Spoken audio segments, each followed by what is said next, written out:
Hi everyone. While I am out today, you are going to be working with a small group that you guys will be able to choose to begin setting up the procedure for the Sunscreen Lab that we are going to be doing next week.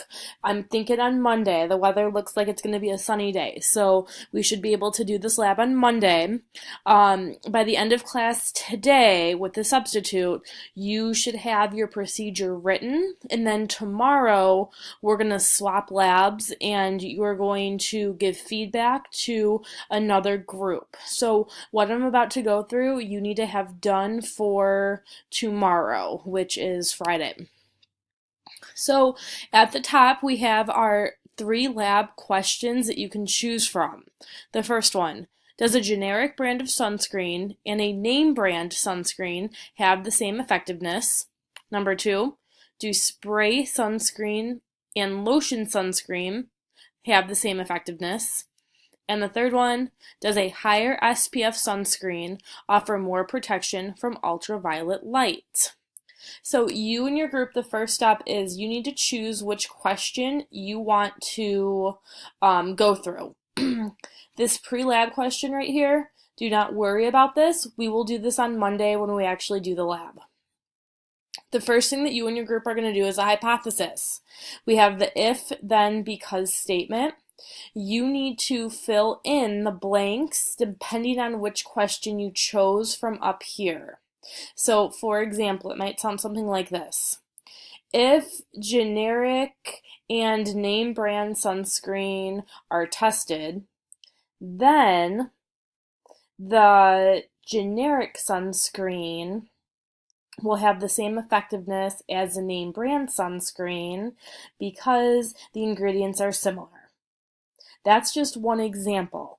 You guys can do whatever you want for the hypothesis as long as you have the if, then, because. So that's the first thing that you're going to be filling in today. Our materials, it says please highlight which ones you will use for the lab. So please highlight which materials you're going to need to use. So everyone is going to have the UV beads. Everyone is going to have sandwich baggies. The UV beads are going to go inside of the sandwich baggies, and then you will put the sunscreen on top of them. And then these are the different sunscreen choices that we will have for you. My little star right here, keep in mind that every experiment will need a control. So everyone is going to have one baggie filled with those UV beads that do not have any sunscreen on them. So you can see how those beads look different from the beads that were treated with the sunscreen. So you and your group are going to come up with a procedure to test your lab question. I have 10 steps here for you. You can do less than 10, or you can add more than 10. Make sure that you are complete and thorough with your steps. So make sure you are thinking of every possible thing that we're going to need to do while we're preparing our lab on Monday to go outside, and then everything that you're doing while you go outside. You are also going to need to create a data table to help communicate your results. You can do this today. Obviously, we will not have any data to put in here, but you can create the tabs for the data table. So you might include in there the colors for each minute. So the colors that you see as the time goes on. You can have the generic versus the name brand. It's up to you on how you want to do that, but you need some sort of data table to communicate those results. Okay.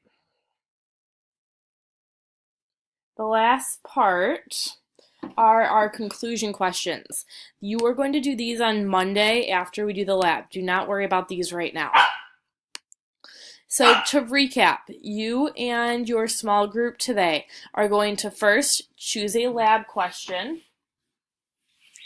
Once you choose your lab question, you are going to write a hypothesis.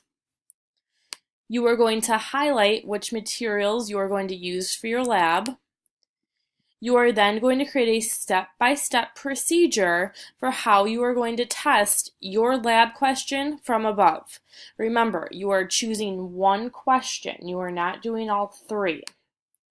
Once you write your procedure, you are going to create some sort of data table that you will be able to use on Monday to share your results. And then one more quick thing, remember in your procedure, you are going to have that control baggie. So make sure you include that you have a baggie that will not have any sunscreen on it so you can see how that baggie is different from the bags that were treated with the sunscreen. Work hard today, get this done. Whatever you do not finish is homework. You will have plenty of class time today to finish this. So when I am back on Friday, everybody should have a completed lab. Please make sure that every single person is doing this on Google Classroom. Do not just do this on one lab. Every person needs to have this information for Friday. Okay, and then one quick reminder, you will have your electromagnetic spectrum quiz on Friday, so tomorrow. Make sure you are studying the Quizlet that is posted on Google Classroom. Good luck, and I will see you guys tomorrow.